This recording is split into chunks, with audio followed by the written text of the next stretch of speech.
தென்மேற்கு வங்கக்கடலில் காற்றழுத்த தாழ்வு மண்டலம் உருவாகியிருக்கும் நிலையில் புதுச்சேரி மற்றும் காரைக்கால் துறைமுகத்தில் 3ஆம் எண் புயல் எச்சரிக்கை கூண்டு ஏற்றப்பட்டுள்ளது.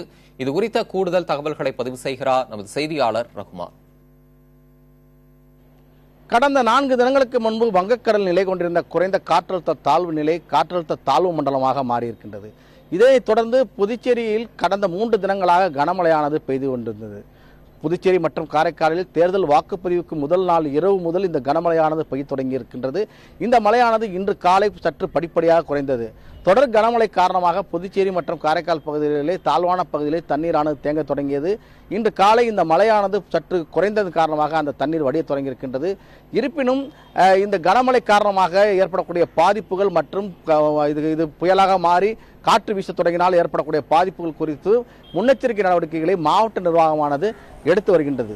நாளை வாக்குகள் எண்ணப்பட இருக்கின்றது. ஆகவே நாளைய தினம் மழை அதிகமாக இருந்தாலும் சரி, காற்று இருந்தாலும் அதை சமாளிப்பதற்கான என்னென்ன ஏற்பாடுகள் செய்யப்பட வேண்டும் என்பது குறித்து தேர்தல் துறை அதிகாரிகள் இன்று காலை ஆய்வு செய்து வருகின்றார்கள்.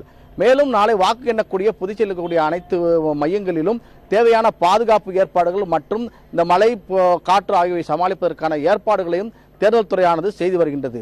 கடல் தொடர்ந்து கொந்தளிப்பாக காணப்படுகின்றது. ஏற்கனவே மீன்பிடி தரைக்காலம் என்பதால் கடலுக்கு மீனவர்கள் மீன்பிடிக்க செல்லவில்லை. இருப்பினும் எச்சரிக்கை செய்யும் விதமாக புதுச்சேரி மற்றும் காரைக்கால் துறைமுகங்களில் 3ஆம் எண் புயல் எச்சரிக்கை கூண்டானது ஏற்றப்பட்டிருக்கின்றன. புதிய தலைமுறை செய்திக்காக புதுச்சேரியிலிருந்து ஒளிப்பதிவாளர் ஸ்ரீதருடன் ரகுமான்.